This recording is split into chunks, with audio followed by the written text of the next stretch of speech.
A king had a daughter who was beautiful beyond all measure, but so proud and haughty withal that no suitor was good enough for her. She sent away one after the other, and ridiculed them as well.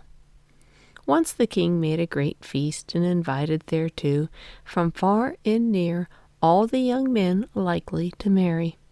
They were all marshalled in a row according to their rank and standing. First came the kings, then the grand dukes, then the princes, the earls, the barons, and the gentry. Then the king's daughter was led through the ranks, but to every one she had some objection to make. One was too fat. "He looks like a wine cask," she said. Another was too tall. "Long and thin has little in." The third was too short. "Short and thick is never quick." The fourth was too pale as death. The fifth was too red. "A fighting cock he looks like."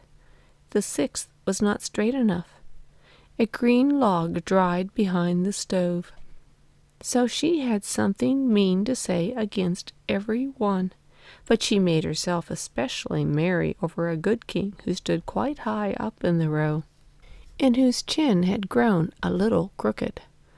"Well," she laughed and cried, "he has a chin like a thrush's beak." And from that time on he got the name of King Thrushbeard.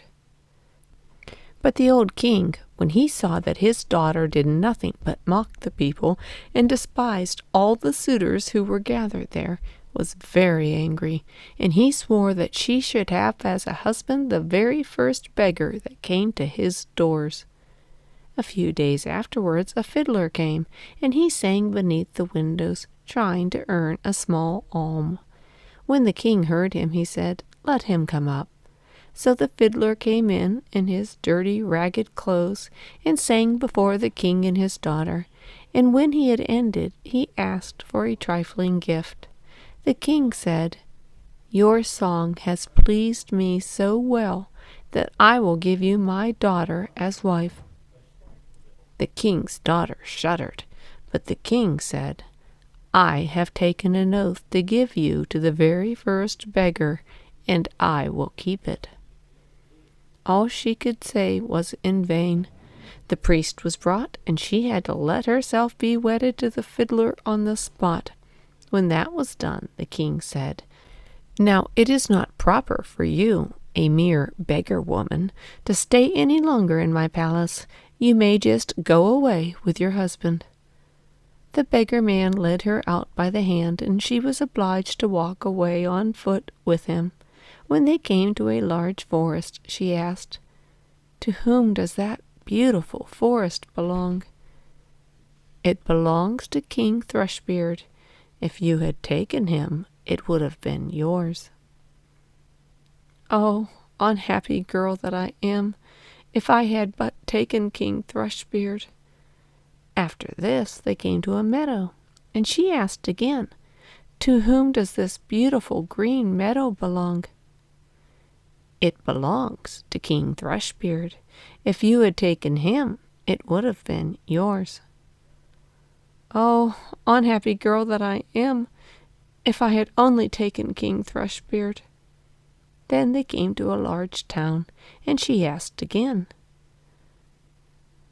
"To whom does this fine town belong?" "It belongs to King Thrushbeard. If you had taken him, it would have been yours." "Oh, unhappy girl that I am, if I had only taken King Thrushbeard." "It does not please me," said the fiddler, "to hear you always wishing for another husband. Am I not good enough for you?" At last they came to a little hut, and she said, "Oh goodness, what a small house! To whom does this miserable, mean-looking hovel belong?" The fiddler answered, "This is our house, where we shall live together."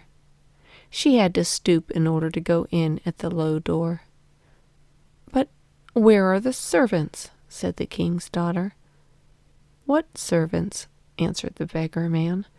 You must yourself do what you wish to have done. Make a fire at once, and set on the water to cook my supper. I'm very tired." But the king's daughter knew nothing about lighting fires or cooking, and the beggar man had to lend a hand himself to get anything done.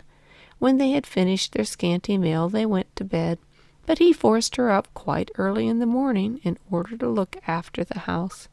For a few days they went on in this way as well as might be, and came to the end of all their provisions.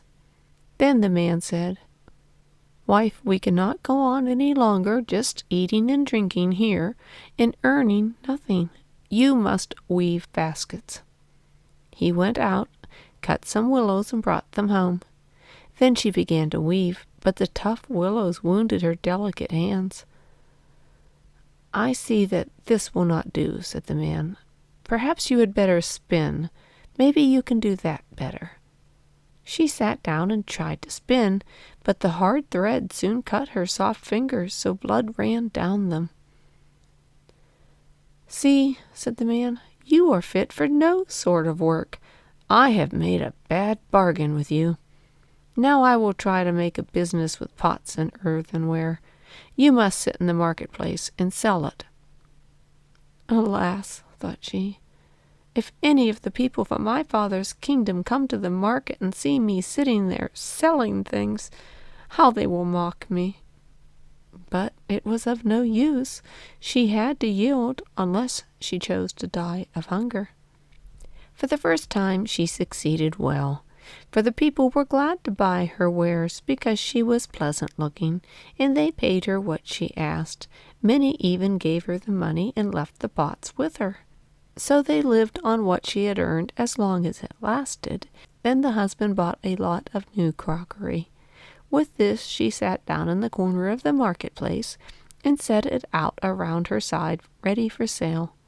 But suddenly there came a drunken hussar galloping along, and he rode right amongst the pot, so that they were all broken into 1,000 bits. She began to weep and did not know what to do for fear. "Alas, what will happen to me?" she cried. "What will my husband say?" She ran home, and she told him of her misfortune. "Who would seat herself at a corner of the marketplace with crockery?" said the man. "Stop crying. I see very well that you cannot do any ordinary work.